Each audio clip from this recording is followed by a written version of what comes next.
below. Basanio's first home run at Camden Yards is a game winner.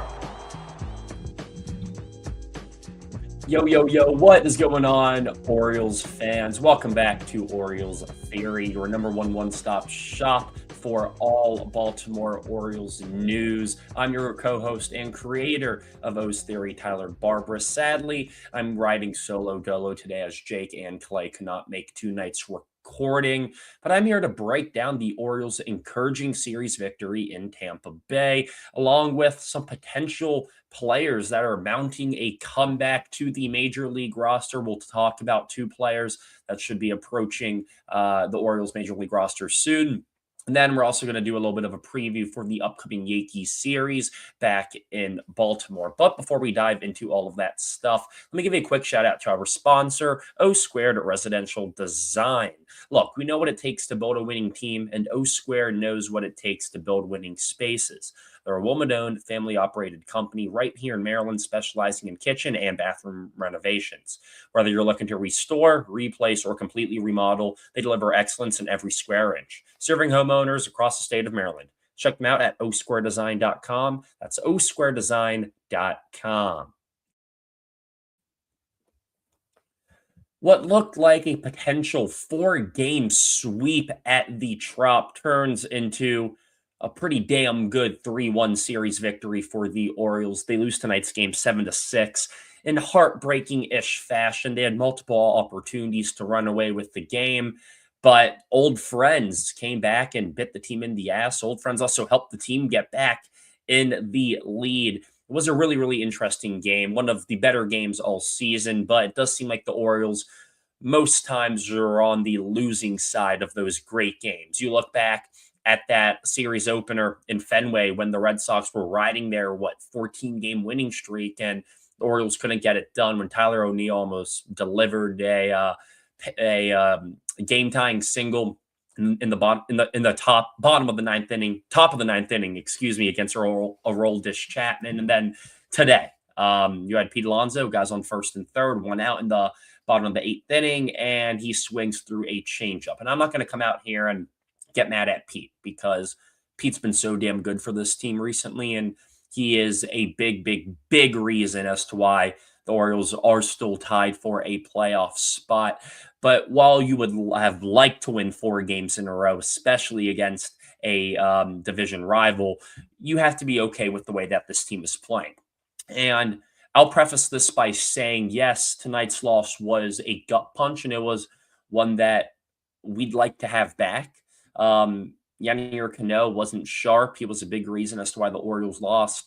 Jorge Mateo, 2-run homer on an 0-2 count. Brandon Young gave up quite a lot of hard hit balls tonight. He wasn't sharp. There were multiple times when the Orioles had runners in scoring position and they couldn't deliver. They were willed by the long ball once again today. And while 6 runs on paper looks great, the other team had 7. And you would have obviously liked to see Yannier Cano prove that he was worth the extension. And I think he has prior to the series, but back-to-back rough outings for Yannier Cano, but I'm confident that he will turn it around going forward. But I do want to just start by talking about Game 1. Game 1 was the only game of the series that I couldn't really watch. I was just tracking it and listening to it, but it was a fun one. Gunnar Henderson with a homer, I believe that's when he hit his homer on Friday, if I'm not mistaken.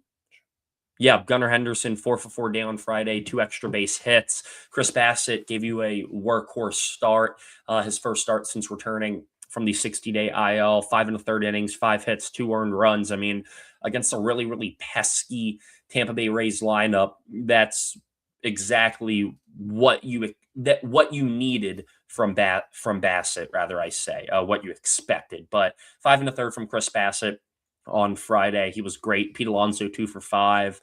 Tyler O'Neill 1 for 2 with 2 walks. Gunnar 4 for 4. And that was the game when Yannier Cano almost blew the game in the 9th inning. But Colonel Sanders, came in 1 pitch, 1 out, 1 save. 6-5 win there.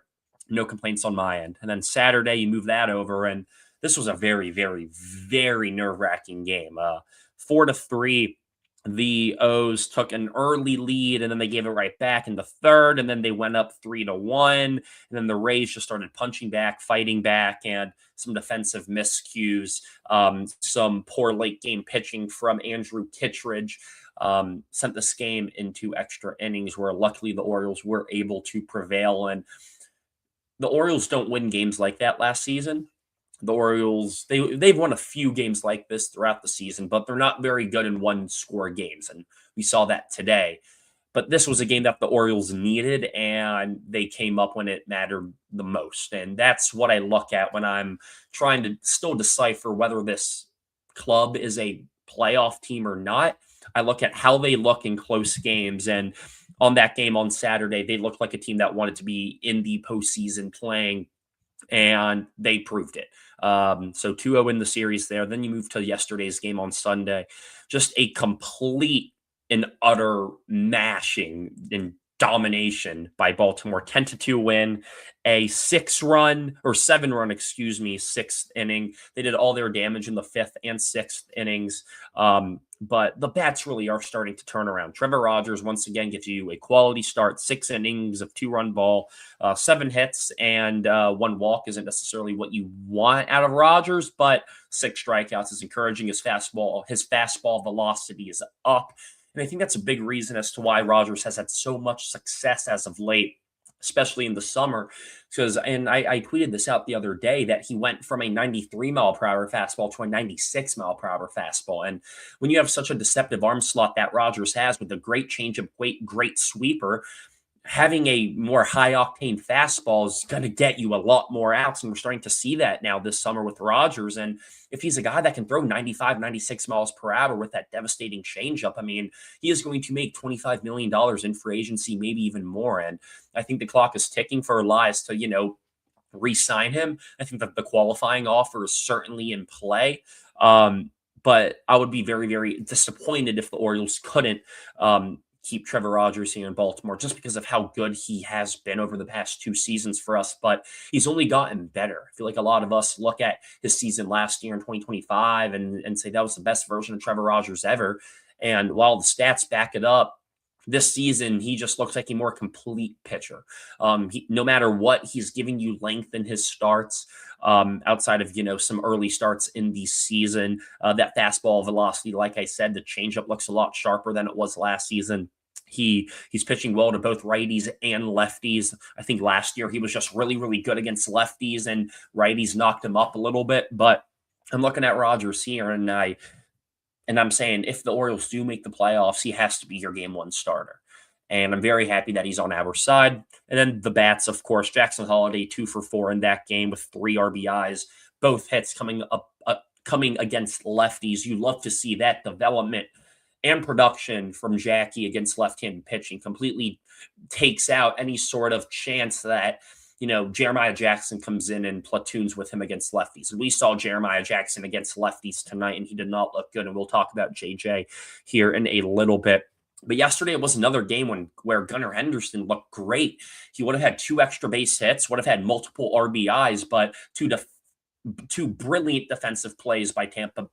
2 brilliant defensive plays, but from Tampa Bay's outfielders in Johnny DeLuca and Vlade. Completely robbed Gunnar of another multi-hit game. But you're starting to see Gunnar swing the bat with more confidence. The plane to the ball looks a lot smoother. He understands what it is he wants to do in the batter's box now. I don't think he's guessing as much. He has a strategy when he's going up there, and it seems like it's working. But at the same time, I think a lot of these hits that he's getting are just him just being Gunnar and making a play. You're seeing his defense come alive a lot too. Gunner's been very, very sharp. And I think a big reason as to why you saw the Orioles have a lot of offensive success this series is because of Gunnar Henderson. And if they want to make the playoffs, they're going to need to see more of it. They're going to need to see him consistently do it. And I'm really looking here at this series against New York for him to continue to do so. And if he can, I'm going from one of those guys that was optimistic coming into the season that the Orioles would make the playoffs, then hopping off the wagon. And then if Gunnar slowly starts to pick it up like he's been doing and does it consistently with the play of Pete Alonso, Jackson Holliday, Kobe Mayo, and the guys that we have coming back, I don't see a reason as to why this team can't make the playoffs. So a very encouraging and fun win on Sunday. But tonight's loss was just a heartbreaker. And it seems like the Orioles have a lot of these sorts of losses this year. They're up and then they're down, and they find a way to get back up. And then when they're up, the bullpen blows it, and then they have a little late inning spurt, but then they can't deliver. It's the Orioles way. But the one thing I will say, though, is that this team had fight.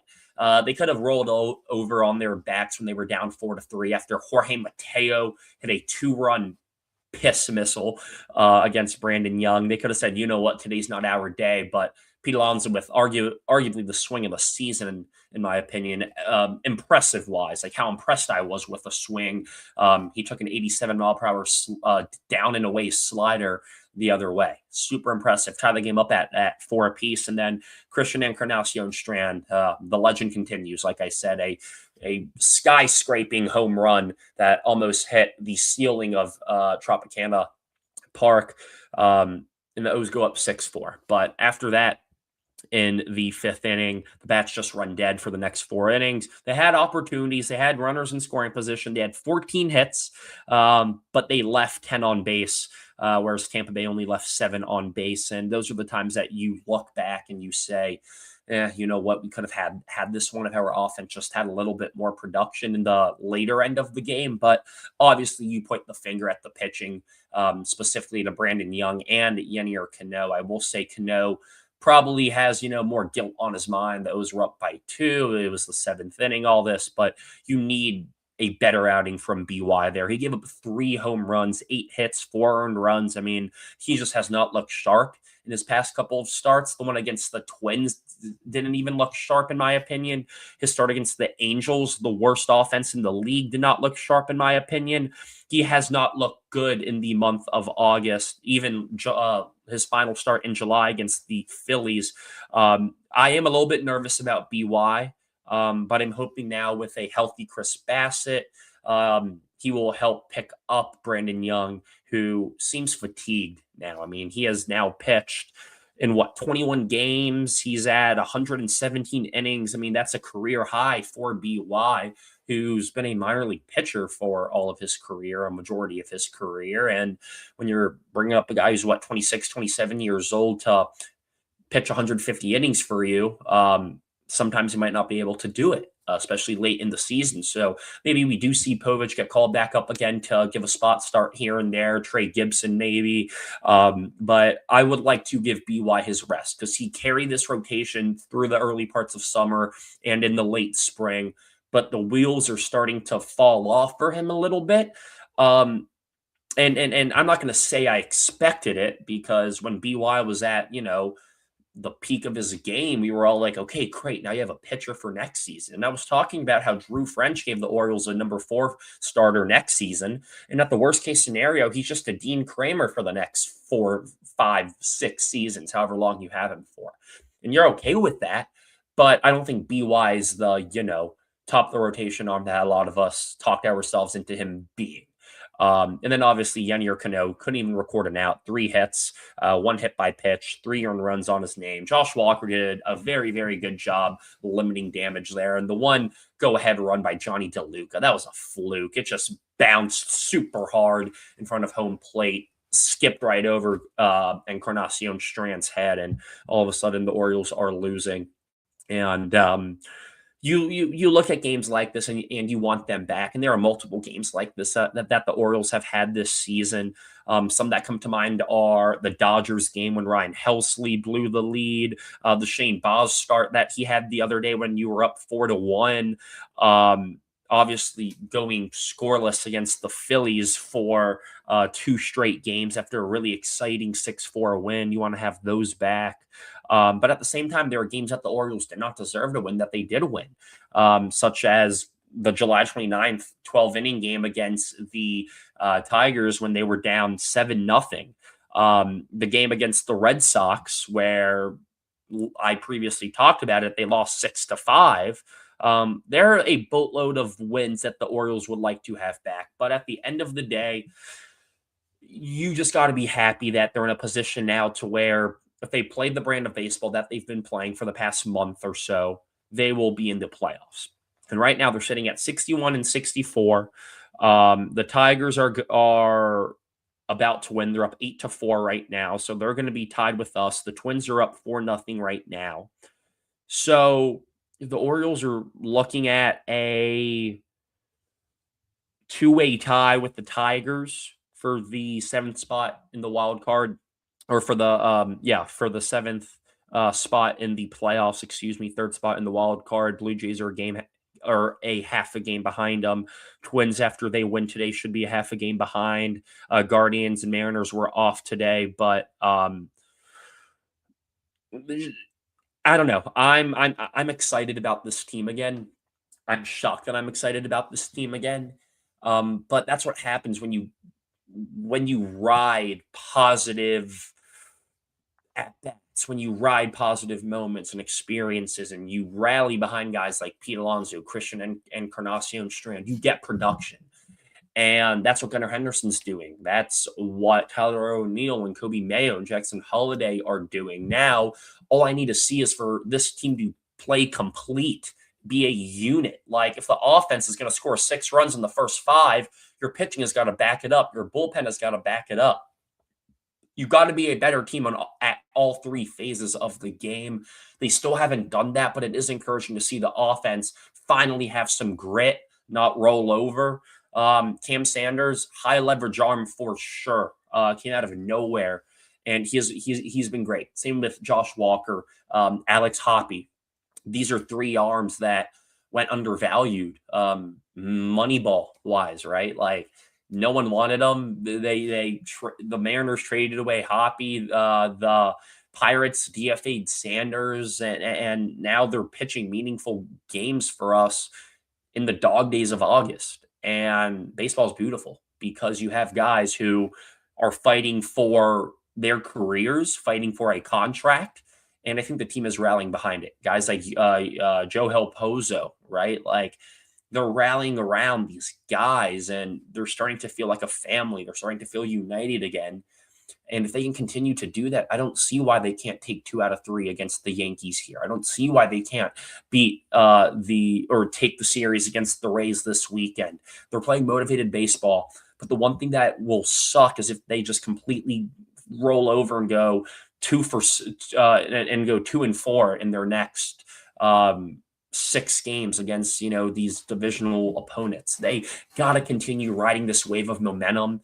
And if they do so, I believe this team is going to be competing in October for a World Series. I don't know if they're going to get there. They probably won't get there, but I do see this team making noise in the wild card round. If they get that 7th spot, they're probably taking on the Astros or the winner of the AL West. Anything can happen. That's a weak series. They're 5-1 against the Astros this year, and they very well could have beaten the Rangers in both of the series that they had this season. Anything's possible. They just got to continue to play good baseball. But I do want to rotate down here to the Help is on the Way segment. We did get some encouraging news over the weekend about Baltimore's Samuel Basallo, who is doing a rehab assignment down in AAA Norfolk right now. He ripped a 2-run double, 114 miles per hour off the bat as his first hit in MLB rehab. He's getting it going a little bit. And I think Basallo, as soon as he comes back on this team, you're going to start to see this offense really, really, really start to take off, especially if Pete Alonso can continue doing what Pete Alonso's doing, if Gunnar Henderson can continue doing it. And maybe Basallo can play for the Orioles tomorrow. Let's see what Basallo's doing tonight for Norfolk. I believe they're playing. Gonna check real quick. Pardon me. Okay, so They were off today. So I'm assuming Basayo is probably going to be in Norfolk um, until the end of the Yankee series. So I think Friday against Tampa Bay, you could see Samuel Basayo make his debut again. 4 games down in Norfolk at that point, and I think he'd be ready, especially if he continues to hit 111-mile-per-hour doubles into the gap. So Sammy, a huge boost to this offense and to the morale of this team. Super excited to have him back. And then another guy is Blaze Alexander, who's been slowly ramping up, who actually followed me earlier today on Twitter. So shout out Blaze Alexander. But Blaze is another guy that you just need back so badly. He had a left hand fracture. He was fielding balls a few days ago. I think he was playing some toss the other day. Jacob Calvin Meyer 2 days ago said Blaze is feeling good. He's taking BP again today. He'll get another scan to determine steps or the next step. So that's encouraging. Maybe you can get Blaze back, by the start of September. That'd be great. But given the way CES is, hitting the baseball, Kobe Mayo too, there's no need to rush Blaze back. But I do think when Blaze does come back, you're going to see Jeremiah Jackson get sent down because Blaze is going to be a guy that can play second for you. And then CES, his glove has been pretty damn good at third. Kobe Mayo can DH or play first to give Pete some of those days off. I think Jeremiah Jackson is the clear odd man now. And then the final injury update is Felix Bautista, who he faced Basayo 3 days ago. He has a few bullpens scheduled within this week. Oh, excuse me. Basayo has a few bullpens scheduled for this week. So 3 very encouraging updates for 3 of Baltimore's best players. It would be great to see Felix Bautista pitch again this season, but I will say I'm not expecting him to.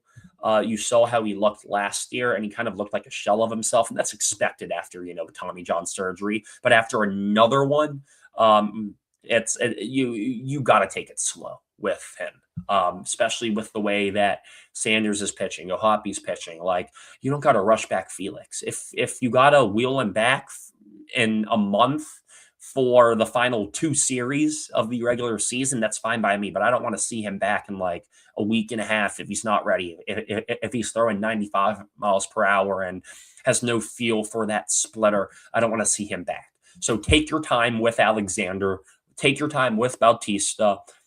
Basayo, though, don't take your time with him. Call him up as soon as you feel like he's ready to go, because I need to see that guy back in Camden Yards immediately. So yeah, some encouraging updates there. Sorry that we didn't go live sooner. We would have talked about it sooner. But we go live after every series. But we're going to look at tomorrow's game against the Yankees. The Yanks, they've kind of been sliding recently, but they're still a good team. Yankees always play the Orioles hard. Orioles always seem to play the Yankees hard, especially at home. And it'll be Carlos Rodon going tomorrow. It was expected to be Max Fried, who luckily was supposed to be freed on Wednesday, but he just got put on the 15-day IL. But we'll get Carlos Rodon, who is probably going to dice us up pretty well.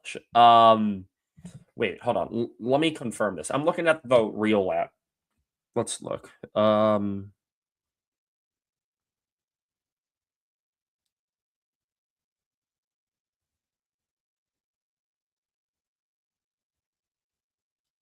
right. Well, what Rich said earlier, he said it'll be Boz versus Warren tomorrow, but the Real app has Rodon going tomorrow against Boz. And then Wednesday, they have Max Fried, who was on the 10-day against Bassett. So I think it'll be Warren on Wednesday and then Garrett Cole to end things on Thursday. So I'm expecting it to be Rodon, Warren, and Cole versus Boz, Bassett, and Bradish. And those first 2 games are going to be tough. Luckily, you're seeing a lefty in game one who the Orioles just saw today in McClanahan. They've been hitting lefty pitching much better. Kobe Mayo, I want to see him continue to get those, at bats in the 4, 5 hole, maybe even in the 3 hole. Tyler O'Neill, he's been swinging the bat a lot better, has a lot more confidence. Same with Gunnar Henderson. Keep him in the 5 spot, I beg. He has been killing it out of there. Keep him there. No need to rush him back up to the top of the order when things are just starting to click. But yeah, I just really want to see Boz spin the baseball. Like, please, please, please give us a quality start in the offense. Please put him in position for a win. He deserves it. I know he could have gotten a win in his last start, but you could just tell that he didn't have it that day.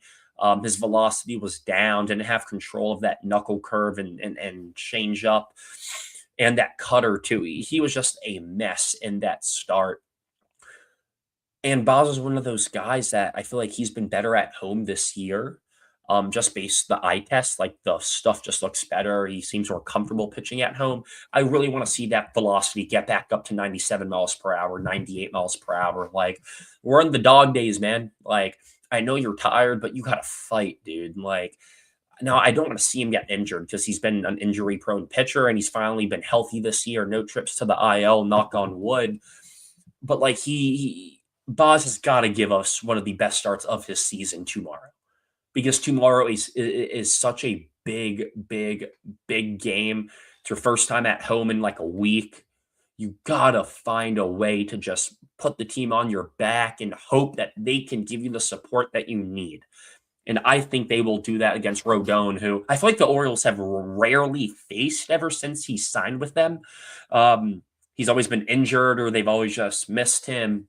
So I'm kind of am excited to watch him, but hopefully the Orioles can, find some success against him early. Hopefully Boz can give you 6 or 7 innings, save the bullpen who's been gassed over the past couple of days. Then you move into game 2 against Will Warren versus Chris Bassett. That game is either going to be like a 2-1 finish or like 14-11. I don't think there's an in between. Yankees fans don't like Warren. Orioles fans don't like Bassett, but they're probably both saying Yankees fans are saying Chris Bassett is going to go 6 innings of 2-run ball, and Will Warren's going to go 7 innings of 1-run ball against us. Like, that's just how these fan bases are thinking right now. And I wouldn't be shocked if any of those things happen, but at the same time, I'm probably betting the over. Will Warren has seemed to pitch pretty well against the Orioles throughout his young career. Hell, he could have even been an Oriole too at one point if they decided to trade Adley Rutschman there. But very, very interesting. They obviously have Luis Garcia, Cody Bellinger is still injured. They're still a good team. No Belly, no Judge, but they have guys like Heliot Ramos, Luis Garcia, Ben Rice. Like, they're still going to hit well against us. And you got to hope that, the consistent offense can just continue to be on full display in this upcoming series. And then game 3 is going to be probably the hardest one of them all. Garrett Cole, who has always had the Orioles number, and Cal Bradish, who has struggled against the Yankees throughout his career.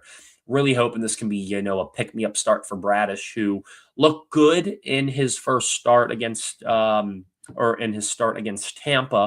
but I wouldn't say it was the sharpest start. Like, I thought it was good. I mean, he gave you 6 innings, but he gave up 7 hits, 4 walks. But the one thing about Bradish is that he has not been giving up the long ball this year, which is very, very, very encouraging to see. But I need to see him have one of those vintage 7 innings, 12 Ks, 8 innings, 9 Ks, 7 innings, 4 Ks, 7 innings, 10 Ks. Like, I need that version of Bradish bad. Because if the Orioles are going to be a playoff team, they need Bradish to, be that ace that many of us think he can be and is. He just got a fresh new contract. Pitch like you're worthy of it this Thursday. And if he does, I don't see why the Orioles don't take the series. But that's going to wrap things up. A fairly short episode for me. I'm just riding solo, so it's a little bit harder for me to, think of things to say. I usually play off of Clay and Jake, but those two buffoons aren't here. So I'm trying to keep it under, 30 minutes, which is exactly what I'm going to do. But before we wrap things up, let me give one more quick shout out to our sponsor, O Squared Residential Design. If your kitchen or bathroom needs a championship level makeover, these are your MVPs. Family operated excellence serving the state of Maryland. Hit them up at osquaredesign.com. That's osquaredesign.com. Thank you guys for tuning into episode 28 of Orioles Theory. We're almost at the 30 episode mark. The support that you guys have been showing us, I can't even express how grateful I am for it. The podcast has been crushing it on all platforms. Social media, we've been growing like crazy on X. We're almost at 1,000 followers on TikTok. Instagram, we just got up to 600. YouTube, we're still working on the YouTube, but the support that you guys have been showing me and my boys and the page, I'm so thankful. And I wouldn't be able to do it without you guys. So once again, thank you guys. Make sure to follow us on all platforms at Orioles Theory on TikTok, YouTube, Instagram, and X. You guys can listen to the Orioles Theory podcast on all streaming platforms, wherever you get your podcasts, Apple Podcasts, Spotify, Amazon Podcasts, YouTube. We got you guys covered for free. That's going to wrap things up. For Tyler Barbaras, I'll see you guys in the next one. Peace out. Go O's.